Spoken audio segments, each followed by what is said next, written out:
On this episode of Days of Our Lives, Nicole has concerns about EJ's paternity. Stefan and Gabby are hunting for their next victim. Lai begs for Marlena's assistance, and Stephanie confronts her past.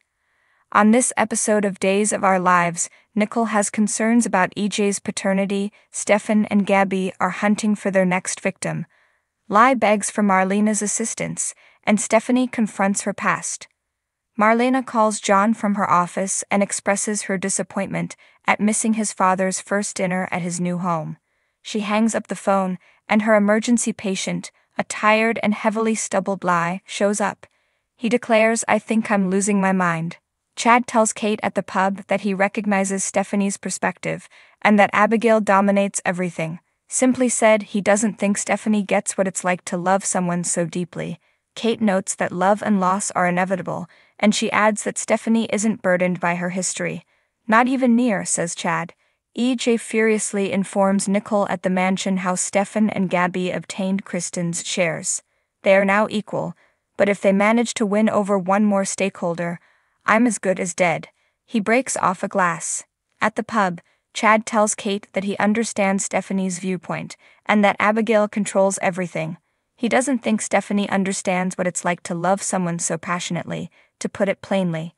Kate says that Stephanie isn't burdened by her past, and that love and loss are inevitable. "Not even close," Chad responds. At the mansion, EJ angrily tells Nicole how Stefan and Gabby got Kristen's shares. They are now on an equal footing, but I'm as good as dead if they succeed in winning over one more stakeholder. He shatters a glass. Nothing changed, similar to when he pursued Ava, except his hatred and desire for vengeance. Though she is in love with him, she is unsure if she can put her trust in him to be the father their child needs. Stefan promises in the square to keep Gabby safe from any incoming zombies. Gabby is more afraid of EJ's anger. Stefan thinks they need to find a way to buy out a different shareholder. Gabby suggests Lai once more. Stefan notes it would place him squarely back in Lee's sights. Because you recall, Lai attempted to kill him in order to get to her. Gabby hugs her husband and refers to him as a genius. Chad admits to Kate that he is afraid at the pub. He's afraid and doesn't want to lose another person he loves. Because of what transpired with the guy in Seattle, Stephanie only wants to shut him down. In order for them to move on, Stephanie needs him to let go of Abigail. However, he is unable to move forward or backward. Kate deduces that he feels confined. Everett, Stephanie's ex-husband, tells her at home that he was hit by a car. His cell phone, which was ruined in the collision, was all he had with him. No identity. He was put into a coma by medical means. Not only did he need to relearn how to walk and communicate after being revived, but he also needed to recover his memory. The day he realized how much he loved her turned out to be the one bright spot in the entire catastrophe. He gives her a sweeping kiss. Everett is pushed aside by Stephanie. She informs him that she now lives with someone he already knows, having visited previously, but he left when he heard a man's voice. Then, hoping to tell her all of this, he followed them to the pub. He queries whether she is wed or engaged. "Absolutely not," she snarls.